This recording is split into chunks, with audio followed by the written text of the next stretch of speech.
Bonjour chers auditeurs de l'ODJ Média, notre expert invité, Najib Mikou, partage son avis et sa réflexion, dans un article qu'il a intitulé « Une prospective qui tient toutes ses promesses, l'inflation recule chez nous », qu'on écoutera ensemble dans ce podcast. Notre consultant ouvre sa réflexion de la manière suivante.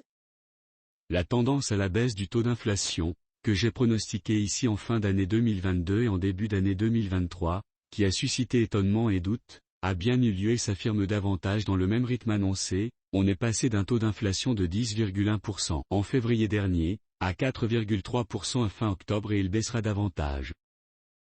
Notre expert invité enrichit son discours de la manière suivante. Elle est due au recul important de l'inflation aux États-Unis et en Europe.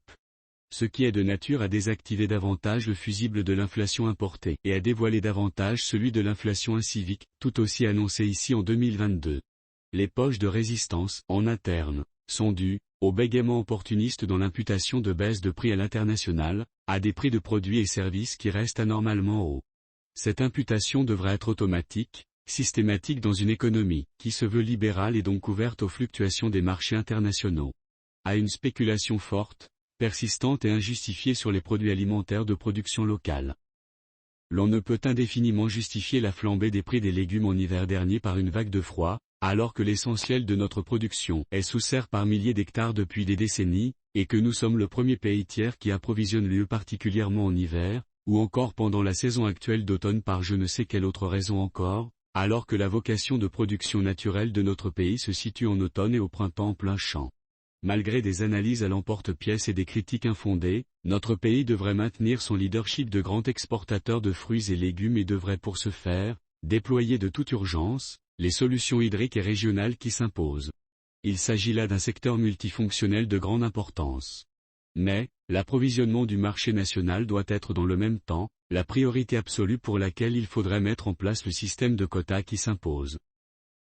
L'auteur termine son article en ces termes. Ceci étant, la relance de la croissance aux États-Unis est bien là. L'Europe trébuche encore mais y arrivera sous peu. C'est une grande porte d'opportunité et non pas seulement une fenêtre, pour notre pays qui doit s'activer à en profiter. Mais ça ne suffira pas hélas pour atteindre un taux de croissance durable, au-delà de 5% dont on a bien besoin pour répondre aux attentes de notre jeunesse en termes d'emploi, et pour être cohérent avec nos nouveaux habits, de pays émergents, crédibles, stables, respectés, écoutés et rayonnants. Notre pays devrait s'employer à activer suffisamment, jusqu'au bout et quel qu'en soit le prix, nos 6 machines maison, à création de la croissance et d'emplois massifs, le bâtiment, l'agro-industrie, le tourisme, le textile, l'agriculture familiale et intensive, l'économie sociale et solidaire. Rédigé par Najib Mikou.